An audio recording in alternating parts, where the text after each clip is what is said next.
Plants have a purpose, and knowing why you are planting will help you with what tree to plant in your specific situation. After doing a site review and a site analysis, we found that this part of the lawn is prolonged wet and has a little bit of a drainage issue. So when we went to the nursery, we wanted to pick a plant that was good for wet conditions. So we chose this river birch, which is a containerized grown tree, and we're going to plant that here today. Buried utilities are everywhere, and digging without knowing the location of underground wires and pipes can be dangerous and costly. Call 811 before you put a shovel in the ground. The planting hole is a tree's home for its lifetime, so digging for proper depth and width is important. 1 to 1.5 times the ball width is plenty for establishment. Current research indicates that hole width is not nearly as critical as depth. Now that's another story. Excessive planting depth has been found to be one of the most critical errors during the installation process. There are some key indicators to help with finding the proper depth. First, be sure to find the root flare. This is located at the soil level and gives rise to the root system below. Second, be sure to remove the soil on top of the ball to expose that root flare down to the main order root system. Buried root flares can lead to decline, tree failure, and eventually death of the tree. Trees are either typically purchased as container grown or balled and burlap stock. Today we're going to plant a container grown tree. And one of the advantages of container grown trees is the fact that all of the roots are grown with the tree, as opposed to balled and burlap trees in which a majority of the roots, almost 80%, are left behind when the tree is harvested. However, one of the main concerns with container grown trees is the container itself. Solid wall containers are circular, which causes a dysfunctional root system. Tree roots are supposed to grow laterally. However, when they hit the wall of the container, they're deflected and grow either in a circular pattern or they're deflected downward. This could cause issues with the health of the tree later on and even cause stability issues, leading to tree failure. Of course, one of the main things you want to do with a container grown tree is make sure you remove the tree from the container. Now that we have the tree out of the container, we can do a couple of things. First of all, we want to inspect the top of the tree to make sure the root flare is visible. And also we want to check the roots to see if we have any of those circling or girdling roots which can cause problems for the tree later on. So what do we do about these girdling roots to prevent these issues later on in the tree's life? Well, current research indicates that the best way to prevent girdling roots and to get rid of the circling and deflective roots is to do a boxing or slicing treatment of the root ball. And this is simply just cutting off the outer inch on 4 cardinal directions to get rid of those trained circling roots. What you're actually doing is pruning the root system to allow new roots to grow laterally into the neighboring soil to create a strong, stable tree. Now that we've completed our root treatment by boxing off the girdling roots, we're now ready to finish installing the tree just like any other tree medium.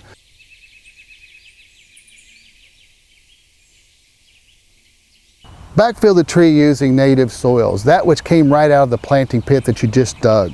Amendments aren't recommended and they actually could slow establishment. Also, never fertilize a newly planted tree. It's best to wait at least a year before you apply any fertilizer.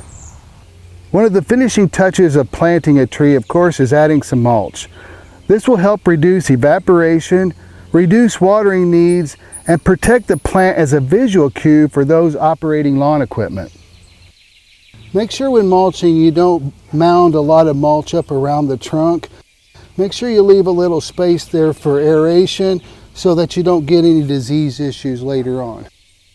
Of course, one of the final touches in the planting process is watering. Make sure you water your new tree well to make sure it gets off to a good start, and then water as needed. When watering a tree, I like to follow the 5+5 rule, which means add 5 gallons of water plus an additional 5 gallons for each inch of trunk diameter. So for a 3-inch tree, this would be 20 gallons of water. But be sure to get in there and check that soil to make sure that it does need water. Never water without first going in there and checking the soil to be sure that it is dry. We've just planted a container grown tree. Now we're going to move to a balled and burlap tree. The protocols are about the same, but there's a few distinct differences.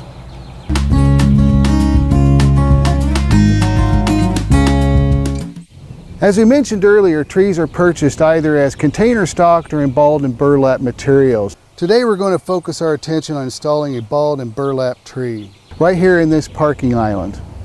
Planting width needs to be at least 1 to 1.5 times the width of the ball. This B&B tree is 28 inches across, so our planting pit will need to be at least 42 inches wide to accommodate the root system and allow for root expansion. Remember, width is important to tree planting. However, the final depth of the planting pit is critical for long-term health and survival of the tree.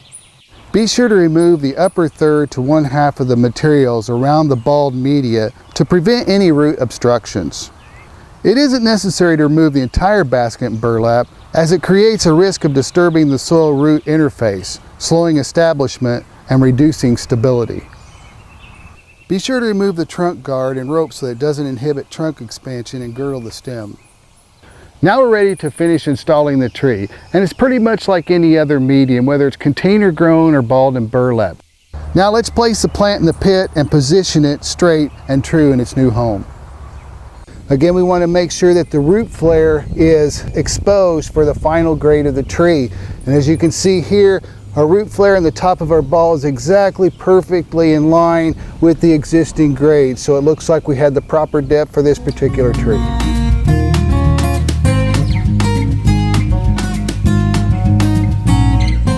Of course, the final part of the planting process is enjoying watching your tree grow. Be sure to monitor its condition. Check for yellowing leaves, any premature leaf drop, or anything that's abnormal for its growth. Check for pests on occasion to be sure that there's no insects or diseases that could be affecting your tree's health. And then just sit back and watch it mature into a great tree.